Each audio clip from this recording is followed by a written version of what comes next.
Welcome to OVEE PAL. Please hit the like button and subscribe to my channel. Children's Book Collection. Library of the University of California, Los Angeles. By L. Frank Baum. Illustrated by W. DeNSLOW. The Wonderful Wizard of Oz. Introduction. Folklore, legends, myths and fairy tales have followed childhood through the ages. For every healthy youngster has a wholesome and instinctive love for stories. Fantastic, marvelous and manifestly unreal.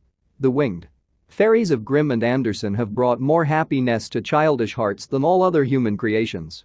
Yet the old-time fairy tale, having served for generations, may now be classed as historical in the children's library, for the time has come for a series of newer wonder tales in which the stereotyped genie, dwarf and fairy are eliminated, together with all the horrible and blood-curdling incident devised by their authors to point a fearsome moral to each tale. Modern education includes morality. Therefore the modern child seeks only entertainment in its wonder tales and gladly dispenses with all disagreeable incident. Having this thought in mind, the story of the Wonderful Wizard of Oz was written solely to pleasure children of today. It aspires to being a modernized fairy tale in which the wonderment and joy are retained and the heartaches and nightmares are left out. L. Frank Baum. Chicago, April, 1900. This book is dedicated to Nrai. Dude fiend comrade. Y. 3. C.K. Beepter I. Tki Cyclerv. Lived in the Minset of the Great Kansas Prairies with Uncle Henry J., who was a farmer, and Aunt M., who was the farmer's wife. Their house was small. For the lumber to build it had to be carried by wagon. Many miles. There were 4 walls, a floor, and a roof, which made one room, and this room contained a rusty-looking cooking stove, a cupboard for the dishes, a table, 3 or 4 chairs, and the beds. Uncle 12 The Wonderful Wizard of Oz. Henry and Aunt M had a big bed in one corner, and Dorothy a tlea bed in another corner. There was no garret at all, and no cellar except a small hole, dug in the ground, called a cyclone cellar, where the family could go in case one of those great whirlwinds arose, mighty enough to crush any building in its path. It was reached by a trap door in the middle of the floor, from which a ladder led down into the small, dark hole. When Dorothy stood in the doorway and looked around, she could see nothing but the great gray prairie. On every side. Not a tree nor a house broke the broad sweep of flat country that reached the edge of the sky in all directions. The sun had baked the plowed land into a gray mass, with little cracks running through it. Even the grass was not green, for the sun had burned the tops of the long blades until they were the same gray color to be seen everywhere. Once the house had been painted, but the sun blistered the paint and the rains washed it away, and now the house was as dull and gray as everything else. When Aunt M came there to life she was a young, pretty wife. The sun and wind had changed her too. They had taken the sparkle from her eyes and left them a sober gray. They had taken the red from her cheeks and lips, and they were gray also. She was thin and gaunt and never smiled now. When Dorothy, who was an orphan, first came to her, Aunt M had been so startled. She aifled Toto high the edv. The Wonderful Wizard of Oz. 13.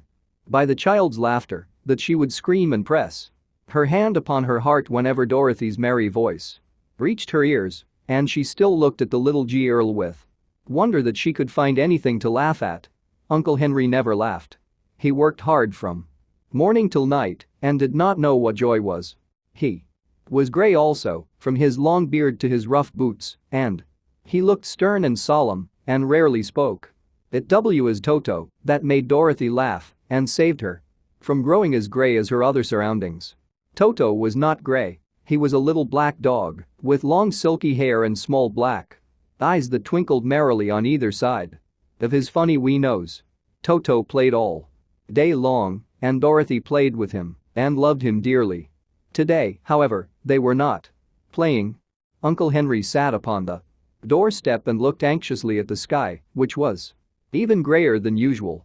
Dorothy stood in the door with Toto in her arms and looked at the sky too.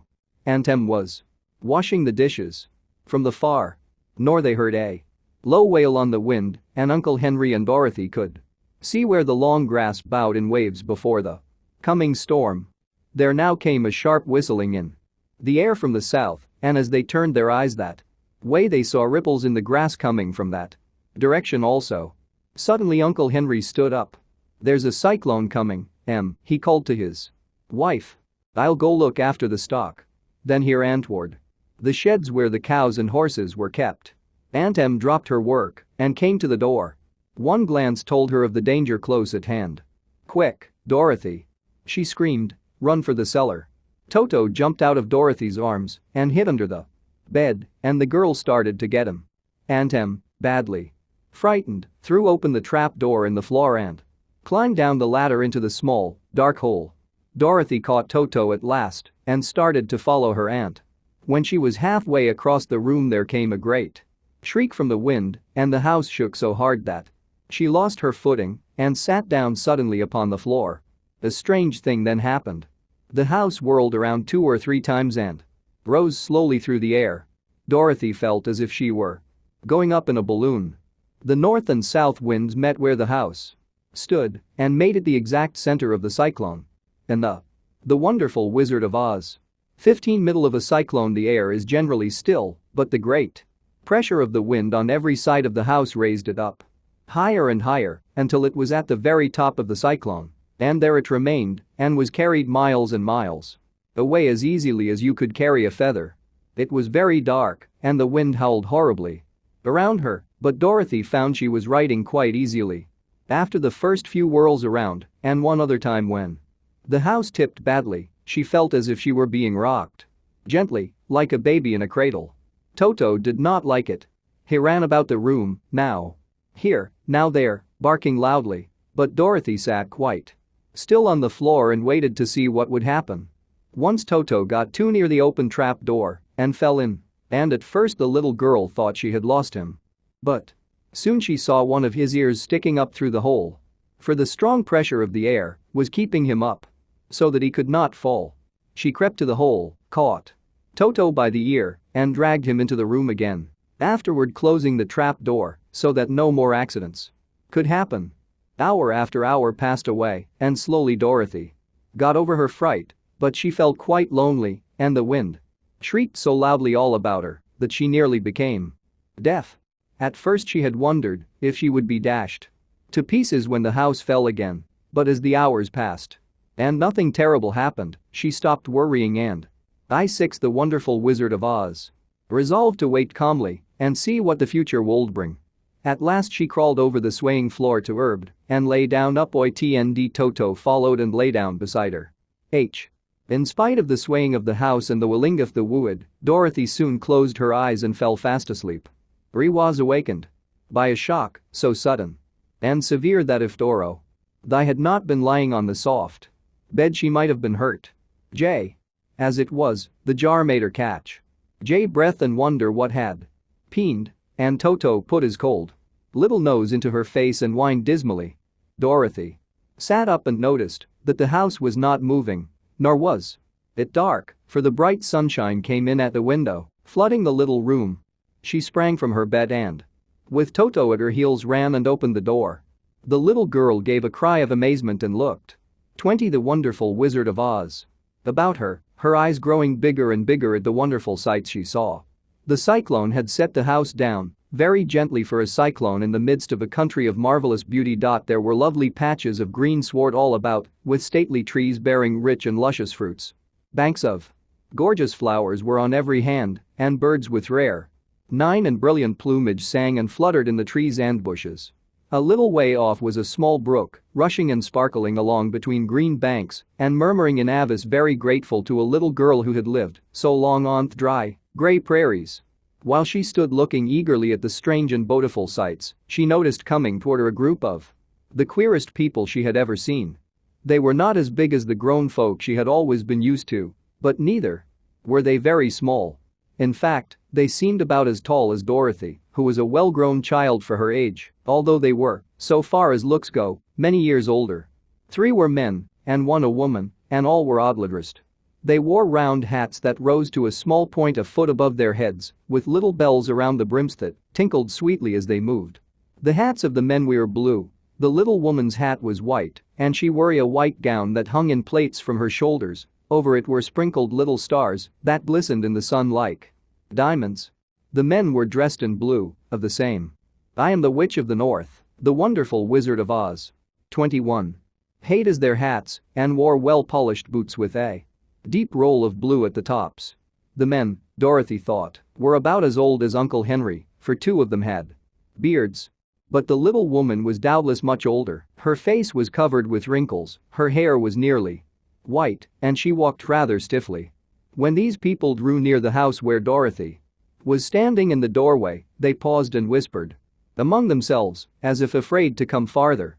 But the little old woman walked up to Dorothy, made a low bow, and said, in a sweet voice, "You are welcome, most noble sorceress, to the land of the Munchkins. We are so grateful to you for having killed the Wicked Witch of the East and for setting our people free from bondage." Dorothy listened to this speech with wonder. What could the little woman possibly mean by calling her a sorceress and saying she had killed the Wicked Witch of the East? Dorothy was an innocent, harmless little girl who had been carried by a cyclone many miles from home, and she had never killed anything in all her life. But the little woman, the wonderful Wizard of Oz, evidently expected her to answer, so Dorothy said, with hesitation, "You are very kind, but there must be some mistake. I have not killed anything." Anyway," replied the little old Iagf, "and that is the same thing. See," continued, pointing to the corner of the house, "there, sticking out from under a block of." Dorothy Look-a-Lendi gave a little cry of fright. There, indeed, just under the corner of the great beam puce. I rested on, 2 feet were sticking out, shot in silver shoes. I with pointed toes. "Oh, dear, oh, I dear," cried Dorothy, clasping her hands together in the house. "Must have a lever shall do?" "There is not the ag to be done," said the little woman. Dorothy. "The Wicked Witch," answered the little woman. "She has held all the Munchkins in bondage for many years, making them slave for her night and day. Now they are all set free and are grateful to you for the favor." "Who are the Munchkins?" inquired Dorothy. "They are the people who live in this land of the East, where the Wicked Witch ruled." "Are you a Munchkin?" asked Dorothy. "No, but I am their friend, although I live in the land of the North. When they saw the Witch of the East was dead, the Munchkins sent a swift messenger to me, and I came at once. I am the Witch of the North." "Oh, gracious," cried Dorothy. "Are you a real witch?" "Yes, indeed," answered the little woman. "But I am a good witch, and the people love me. I am not as powerful as the Wicked Witch was who ruled here, or I should have set the people free myself." "But I thought all witches were wicked," said the girl, who was half frightened at facing a real witch. "Oh, no, that is a great mistake. There were only 4 witches in all the land of Oz, and 2 of them, those who live in the north and the south, are good witches. I know this is true, for I am one of them myself and cannot be mistaken. Those who dwelt in the east and the west were, indeed, wicked witches, but now that you have killed one of them, there is but one wicked witch in all the land of Oz, the one who lives in the west." "But," said Dorothy, after a moment's thought, "Aunt 24, the wonderful Wizard of Oz, has told me that the witches were all dead years and years ago." "Who is Aunt M?" inquired the little old woman. "She is my aunt who lives in Kansas, where I came from." The Witch of the North seemed to think for a time, with her head bowed and her eyes upon the ground. Then she looked up and said, "I do not know where Kansas is, for I have never heard that country mentioned before. But tell me, is it a civilized country?" "Oh, yes," replied Dorothy. "Then that accounts for it. In the civilized countries, I believe there are no witches left, nor wizards, nor sorceresses, nor magicians. But, you see, the land of Oz has never been civilized, for we are cut off from all the rest of the world. Therefore we still have witches and wizards amongst us." "Who are the wizards?" asked Dorothy. "Oz himself is the great wizard," answered the witch, sinking her voice to a whisper. "He is more powerful than all the rest of us together.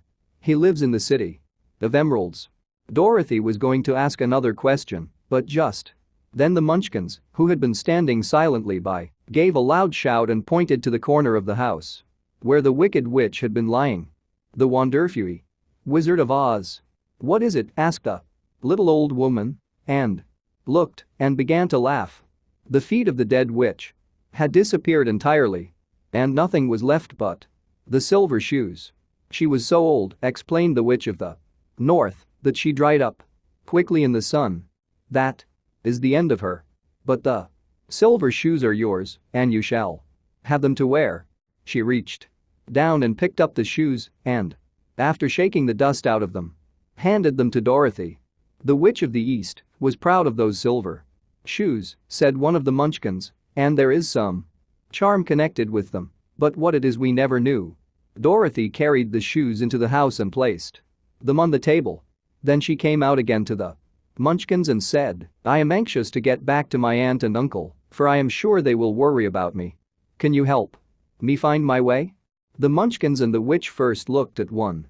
26 The Wonderful Wizard of Oz. Another, and then at Dorothy, and then shook their heads. At the east, not far from here, said one, there is a great desert, and none could beat across it. It is the same at the south, said another, for I have been there and seen it. The south is the country of the Quadness. I am told, said the third man, that it is the same at the west. And that country, where the Winkies live, is ruled by the wicked witch of the west, who would make you her slave if you passed her way. The north is my home, said the old lady, and at its edge is the same great desert that surrounds this land of Oz.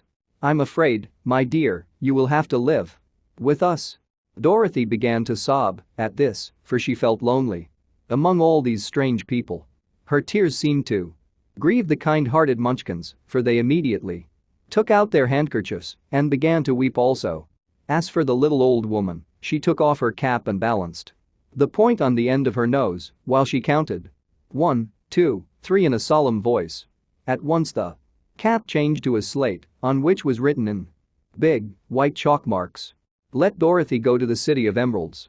The little old woman took the slate from her nose and, having read the words on it, asked, is our name Dorothy, my dear?